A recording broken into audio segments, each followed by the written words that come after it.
Modern Economy with Tim Harford.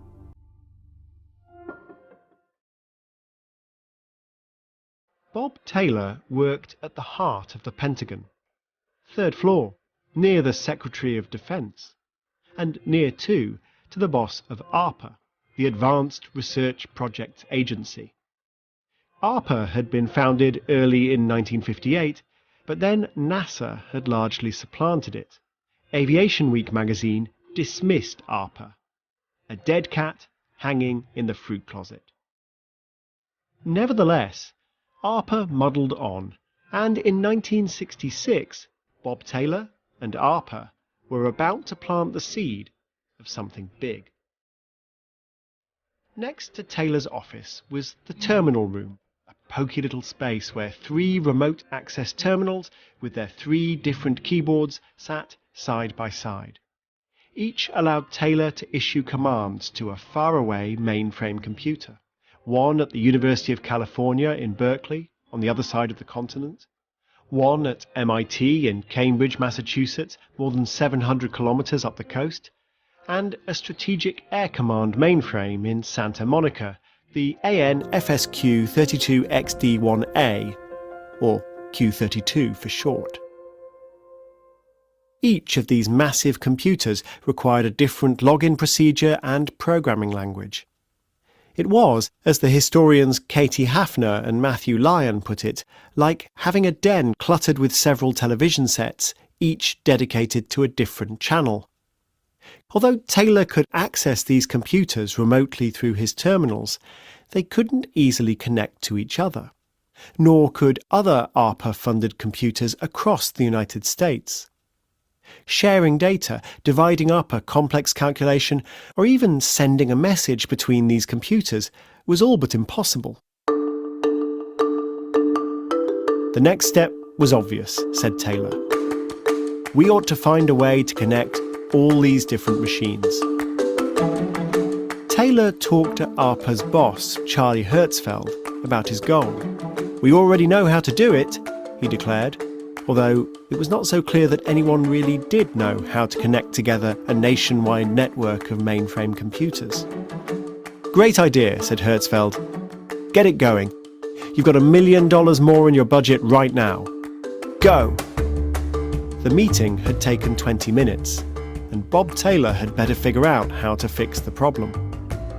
Lawrence Roberts of MIT had already managed to get one of his mainframes sharing data with the Q32 over at Air Command in Santa Monica, 2 supercomputers chatting on the phone.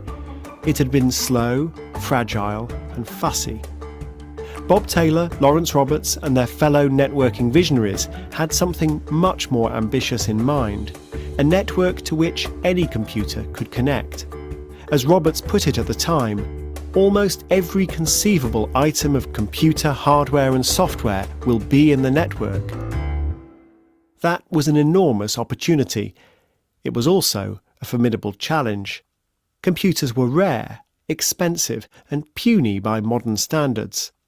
They were typically programmed by hand by the researchers who used them. Who would persuade these privileged few to set aside their projects to write code in the service of someone else's data sharing project? It was like asking a Ferrari owner to idle the engine in order to heat up a fillet steak before feeding it to someone else's dog. The solution was proposed by another computing pioneer, the physicist Wesley Clark.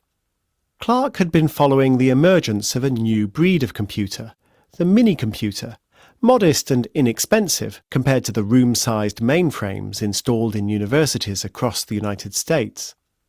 Clark suggested installing a mini-computer at every site on this new network.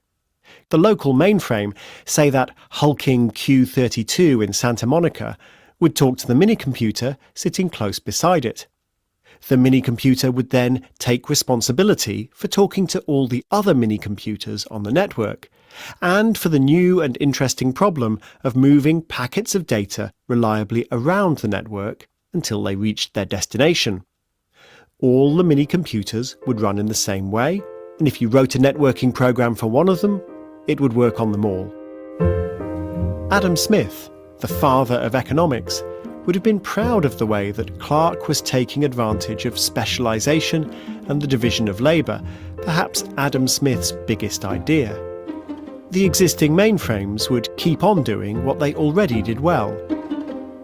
The new mini-computers would be optimised to reliably handle the networking without breaking down. And it surely didn't hurt that ARPA could simply pay for them all. In one episode of the office comedy The IT Crowd, the geek heroes convince their technologically clueless boss Jen that they have the internet. It's a small box with a winking light. They offer to lend it to her, as long as she promises not to break it. The beauty of Wesley Clark's idea was that, as far as any particular computer was concerned, this was pretty much how the network would appear. Each local mainframe had to be programmed merely to talk to the little black box beside it, the local mini-computer. If you could do that, you could talk to the entire network that stood behind it. The little black boxes were actually large and battleship grey. They were called Interface Message Processors, or IMPs. The IMPs were customised from Honeywell mini-computers that were the size of refrigerators and weighed more than 400 kilograms apiece. They cost $80,000 each, more than $500,000 in today's money. The network designers wanted message processors that would sit quietly with minimal supervision and just keep on working, come heat or cold, vibration or power surge, mildew, mice, or, most dangerous of all, curious graduate students with screwdrivers. Military-grade Honeywell computers seemed like the ideal starting point, although their armour plating may have been overkill. The prototype, IMP 0, emerged early in 1969. It didn't work. A young engineer spent months manually unwrapping and rewrapping wires on pins about a millimetre apart.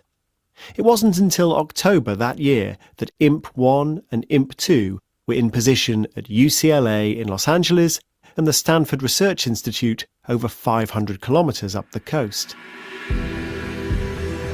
On October the 29th, 1969, two mainframe computers exchanged their first word through their companion IMPs. It was, biblically enough, low. The operator had been trying to type login, and the network had collapsed after 2 letters. A stuttering start, but the Arpanet had been switched on. Other networks followed, and then a decade-long project to interconnect these into a network of networks, or simply, the Internet. Eventually, the IMPs were supplanted by more modern devices called routers. By the late 1980s, they were museum pieces. But the world that Lawrence Roberts had predicted, in which every conceivable item of computer hardware and software will be in the network, was becoming reality, and the IMPs had shown the way. The definitive history of the early internet is Where Wizards Stay Up Late by Katie Hafner and Matthew Lyon. For a full list of our sources, please see bbcworldservice.com/50things.